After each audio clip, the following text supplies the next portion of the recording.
అందరికీ నమస్కారం. Welcome to Usha house. ఈ సీజన్లో తాటికాయలు బాగా వస్తాయి కదండి. వీటితో ఎన్నో రకాల ఫుడ్ ఐటమ్స్ తయారు చేస్తూ ఉంటారు. అంటే తాటి గారెలని, పునుగులు, రొట్టె ఇలా చాలా రకాలు చేస్తుంటారు కదా. నేను ఇప్పుడు ఫస్ట్ అయితే తాటికాయని తీసుకొచ్చాను. ఈ తాటికాయని ఇలా నేలకేసి కొట్టాలండి. కొట్టిన తర్వాత పైన ఈ ముచ్చుకుంటుంది కదా, ఇదంతా కూడా తీసేసేయాలి. ఫస్ట్ ముచ్చ తీసేసిన తర్వాత అప్పుడు మనం పైన పొట్టుని తీసేసుకోవాలి. చూసారు కదా కాయ ఎంత ఫ్రెష్గా బాగుందో. ఎప్పుడైనా సరే మీరు కొంచెమైనా సరే ఇది అంటే ఈ తాటికాయ కొద్దిగా అయినా సరే స్మెల్ వచ్చినా ఏమన్నా పురుగులు కనిపించినా సరే అసలు వాడద్దండి. ఇలా ఫ్రెష్గా ఉన్న తాటికాయతోనే గుజ్జు తీసుకొని మనం వంటలు ప్రిపేర్ చేసుకోవాలి. ఇలా పైన ఉన్న ఈ పైన పీచుంది కదా, ఇదంతా కూడా తీసేసి ఇప్పుడు ఈ తాటికాయని ఓపెన్ చేసి చూద్దాం. ఇందులో 3 టెంకలు ఉంటాయండి. వీటికే గుజ్జు ఉంటుందన్నమాట. ఆ గుజ్జుని ఎలా తీయాలో అన్నీ కూడా మీకు చూపిస్తాను. ఈ గుజ్జు మనకు త్వరగా రావడం కోసం ఇలా కొద్దిగా వాటర్ చల్లేసుకోవాలి. ఫస్టే ఎక్కువ కాకుండా కొంచెం వాటర్ చల్లేసి ఆ తర్వాత వీటినన్నిటి కూడా ఈ 3 టెంకల్ని ఒక్కొక్క దాన్ని విడిగా ఇలా తీసుకోవాలి. ఇప్పుడు దీని నుంచి గుజ్జు తయారు చేసుకోవాలండి. అది ఎలా అంటే కింద ఏదైనా ఒక గిన్నె కానీ పళ్ళెం కానీ పెట్టేసి పైన ఇలా బెజ్జాల గిన్నె పైన దీన్ని ఇలా రౌండ్గా తిప్పుతూ ఉంటే గుజ్జంతా కూడా కిందకు వచ్చేస్తుంది. అప్పుడప్పుడు మధ్యలో కొద్దిగా వాటర్ చల్లుకుంటూ తీస్తే గుజ్జు అనేది చాలా త్వరగా వచ్చేస్తుందండి. ఎక్కువ వాటర్ చల్లకూడదు, ఎందుకంటే గుజ్జు లూజ్ అయిపోతే మనం వంట ప్రిపేర్ చేసేటప్పుడు అంటే రొట్టె కానీ ఏదైనా తయారు చేసేటప్పుడు బెల్లం కలిపితే ఇంకా అవి లూజ్గా అయిపోతుంది. కాబట్టి ఎక్కువ వాటర్ చల్లకుండా కొద్దిగా అలా వాటర్ చల్లి ఇలా రౌండ్గా బెజ్జాలకి మీద తిప్పుతూ ఉంటే గుజ్జు వచ్చేస్తూ ఉంటుంది. సీజనల్ ఫ్రూట్ అయిన ఈ తాటికాయ ఆరోగ్యానికి చాలా మంచిది. ఇది న్యాచురల్ ఫ్రూట్ కాబట్టి కంపల్సరీ మీరు ఇది అందుబాటులో ఉన్నవాళ్ళు తప్పనిసరిగా తినండి. పిల్లలకి పెద్దలకి ఇది ఆరోగ్యానికి చాలా మంచిదండి. అలాగే టేస్ట్ కూడా చాలా బాగుంటుంది. ఈ గుజ్జు తీస్తుంటేనే మనకి మంచి స్మెల్ అనేది వస్తుంది. చూసారు కదా, 3 టెంకెల్ని కూడా తీసేస్తే ఇంత గుజ్జు వచ్చింది. గుజ్జు ఇలా చిక్కగా ఉండాలన్నమాట. లూజ్గా ఉంటే బెల్లం కలిపినప్పుడు ఇంకా బాగా లూజ్గా అయిపోతుంది. కాబట్టి వాటర్ కొద్దిగా మాత్రం చిలకరించి గుజ్జు తీస్తే ఇలా తిక్కగా వస్తుంది. ఇప్పుడు దీంతో మనం తాటి పునుగుల్ని ప్రిపేర్ చేసుకుందాం. దీనికోసం నేను ఇక్కడ మెజరింగ్ కోసం 1 కప్పు తీసుకున్నాను. ఈ కప్పుతో 1 కప్పు మాత్రమే నేను ఇప్పుడు ఈ తాటి పునుగుని ప్రిపేర్ చేస్తానండి. మిగిలినంతా కూడా నేను ఒక బౌల్లో పెట్టేసి డీప్ ఫ్రిడ్జ్లో పెట్టుకొని ఉంచుకుంటున్నాను.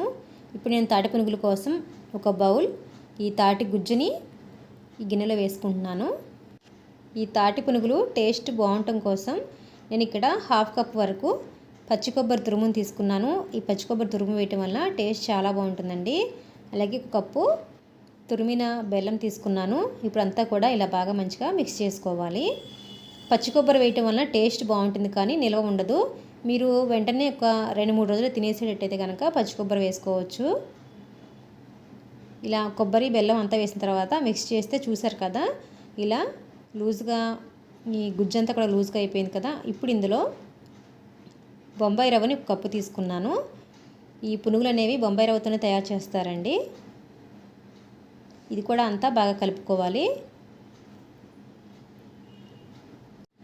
నేను ఆల్రెడీ ఒకసారి ఈ తాటికాయతోటి తాటి రొట్టి ప్రిపేర్ చేసి వీడియో పోస్ట్ చేశాను. ఆ వీడియో లింక్ డిస్క్రిప్షన్లో ఇస్తాను, కావాలనుకున్నాను చూడొచ్చు. అలాగే ఇప్పుడు మళ్ళీ ఇంకో 1/2 కప్ వరకు బొంబాయి రవ్వ వేసానండి. దీంట్లో మొత్తం 1.5 కప్ వరకు బొంబాయి రవ్వ సరిపోయింది.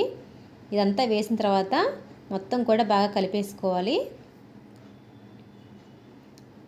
ఇలా రవ్వ బెల్లం అన్నీ కూడా బాగా కలిసేలాగా అంతా మంచిగా కలిపేసుకొని దీనిలో టేస్ట్ కోసం కొద్దిగా ఇలాచీ పౌడర్ని యాడ్ చేసుకుంటున్నాను. ఓన్లీ 1/2 టీ స్పూన్ మాత్రమే యాడ్ చేయండి, ఎక్కువ వేయద్దు. ఇలా అంతా బాగా కలిపిన తర్వాత ఇప్పుడు మనం దీనిపైన మూత పెట్టేసుకొని ఒక 1 అవర్ అలా పక్కన ఉంచేసుకోవాలి. అప్పుడే రవ్వ అంతా కూడా మెత్తబడి పునుగులు మెత్తగా వస్తాయండి. ఇప్పుడు 1 అవర్ తర్వాత మూత తీసేసి ఇదంతా కూడా మంచిగా మిక్స్ చేసుకోవాలి. రవ్వ అంతా కూడా మెత్తబడిపోయిందండి. ఇలా ఉంటేనే పునుగులు సాఫ్ట్గా ఉంటాయి. ఇలా అంతా బాగా కలుపుకోవాలి. పిండి చూసారు కదా ఎలా ఉందో. మరీ లూజ్గా ఉంటే కనుక నూనె పీల్చేస్తాయి పునుగులు అనేవి. అందుకని మరి గట్టిగా కాకుండా మరి లూజ్గా కాకుండా ఇలా మధ్యస్థంగా ఉండాలన్నమాట. ఇప్పుడు స్టవ్ ఆన్ చేసి కళాయిలో డీప్ ఫ్రై సరిపడా ఆయిల్ తీసుకోవాలి. ఆయిల్ హీట్ అయిన తర్వాత స్టవ్ని మీడియం ఫ్లేమ్లో ఉంచుకొని పిండిని ఇలాగా పునుగుల్లాగా కొద్దిగా వేసుకోవాలి. మీరు స్టవ్ని హై ఫ్లేమ్లో పెట్టేస్తే ఇవి నిదానంగా వేస్తాం కాబట్టి ఫస్ట్ వేసినవి మాడిపోతాయి కాబట్టి స్టవ్ని మీడియం ఫ్లేమ్లో ఉంచుకొని వేసుకోవాలి. పునుగులు వేసిన తర్వాత కూడా మనం స్టవ్ని మీడియం ఫ్లేమ్లో ఉంచుకుంటేనే లోపల వరకు కూడా పిండంతా ఉడికి పునుగులు అనేవి టేస్ట్ బాగుంటాయండి, సాఫ్ట్గా కూడా ఉంటాయి. పునుగులు వేసిన తర్వాత వెంటనే కదపకుండా ఒక 2 నిమిషాలు ఆగి అప్పుడు గరిటెతో కదుపుకోవాలి. అన్నీ కూడా మంచిగా ఇలా ఫ్రై అవ్వనివ్వాలి.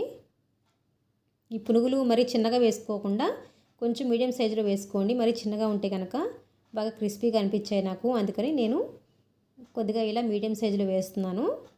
ఇలా కలర్ చేంజ్ అయ్యి ఫ్రై అయిన తర్వాత వీటిని ప్లేట్లోకి తీసేసుకొని మళ్ళీ ఆయిల్లో మిగిలిన పిండి ఉంది కదా దాన్ని కూడా ఇలాగే సేమ్ పునుగులు వేసుకోవాలి. ఈ వీడియోలో నేను చెప్పిన విధంగా సేమ్ అదే కొలతలతో కనుక మీరు తాటి పునుగులు వేస్తే స్వీట్ కానీ అంతా కూడా పర్ఫెక్ట్గా సరిపోతుంది. టేస్ట్ కూడా చాలా బాగుందండి. ఇప్పుడు వీటిని తీసి చూపిస్తాను చూడండి. లోపల చాలా సాఫ్ట్గా చాలా బాగుంది. తీపి అన్నీ కూడా బాగా సరిపోయాయి అన్నమాట, పర్ఫెక్ట్గా ఉంది. మరి ఎంతో ఆరోగ్య ప్రయోజనాలు ఉన్న తాటికాయతోటి పునుగులు ప్రిపేర్ చేసుకొని మీరు కూడా టేస్ట్ చేసి ఎలా ఉన్నాయో నాకు కామెంట్ చేయండి. అలాగే ఈ వీడియో మీకు నచ్చితే కనుక తప్పనిసరిగా లైక్ చేయండి, షేర్ చేయండి. మా ఛానల్ మీరు ఫస్ట్ టైం చూసినట్లయితే కనుక తప్పనిసరిగా మా ఛానల్ సబ్స్క్రైబ్ చేసుకోండి. Thank you for watching. Have a nice day.